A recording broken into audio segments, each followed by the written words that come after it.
Hello and welcome to Reel to Reel. It was a day for celebrating the past and looking forward to the future as the Sisters of Providence of Holyoke marked 150 years in the diocese. Joined by more than 280 guests gathered at Providence Place, they recently marked this impressive milestone with a special anniversary mass and reception.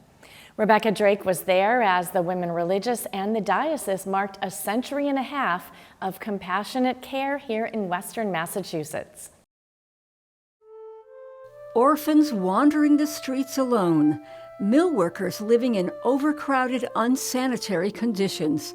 It sounds like a scene from a Charles Dickens novel, but this was Holyoke, Massachusetts in 1873, when 4 Sisters of Charity of Providence arrived from Canada and established the roots of what would become the Sisters of Providence of Holyoke, under the leadership of Mother Mary of Providence.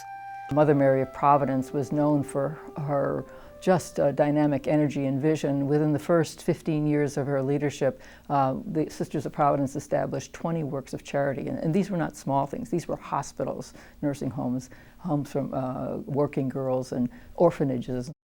From their official founding in December of 1892 to the present day, the sisters have embodied the vision of their foundress, establishing the first Catholic hospital in Western Massachusetts, a Catholic health system, and numerous ministries serving the needy in the 4 counties of Western Massachusetts. And as they responded to the changing times over the last century and a half, one thing has remained the same. I think the aspect of our life together that has been sustained over 150 years relates to our common charism of trust in the providence of God. Somehow that charism touched the hearts of the women who gathered here. In his homily at the recent anniversary Mass, Bishop William Byrne recognized the accomplishments and the compassion that are the legacy of the Sisters of Providence. So when we celebrate this day, we celebrate not just the hospitals and the work, the number of people that they've cured and transformed lives, stood up for the planet, stood up for women. We thank them and honor their being providence of God for us.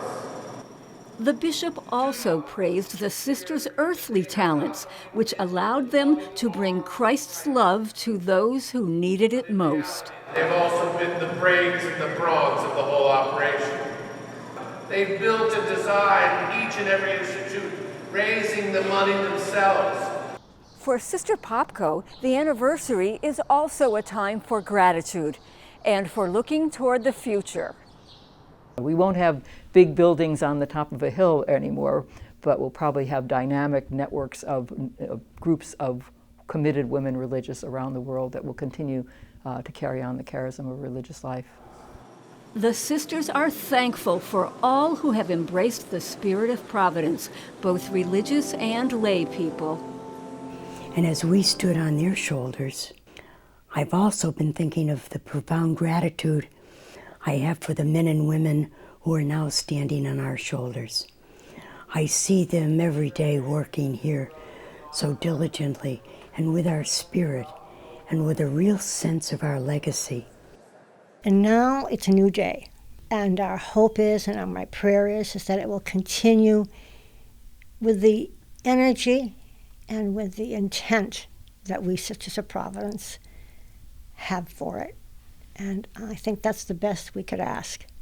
It is a day to celebrate, and people talk about the lives we've touched, but think of the people who've touched our lives, helped us on our journey. We've not done this alone.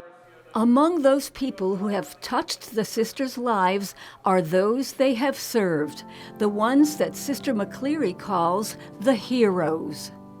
And I learned compassion from them. I learned presence from them. I learned generosity from them. They had nothing and they could give everything, whatever they had to someone. And those are the things that I come away with. They made me who I am today. You do not ask for sacrifice and offerings, As the congregation continues to look forward, the anniversary celebration was a moment to receive the gratitude of the diocese for their ministry to the people of God in Western Massachusetts. And that what we've learned from these sisters for 150 years, it's not just that we are called to trust Providence, but they have shown us that we must be Providence for one another. So to the Sisters of Providence, on behalf of this diocese and all the millions of people that you help, thank you and happy anniversary. A past to be proud of, a day to rejoice, a future of Providence to come. For Real to Real, I'm Rebecca Drake. Congratulations to the Sisters of Providence, and a special thank you for all that they have done to serve the most needy among us. We wish them well as they continue to build the legacy of care that's so important here in Western Massachusetts.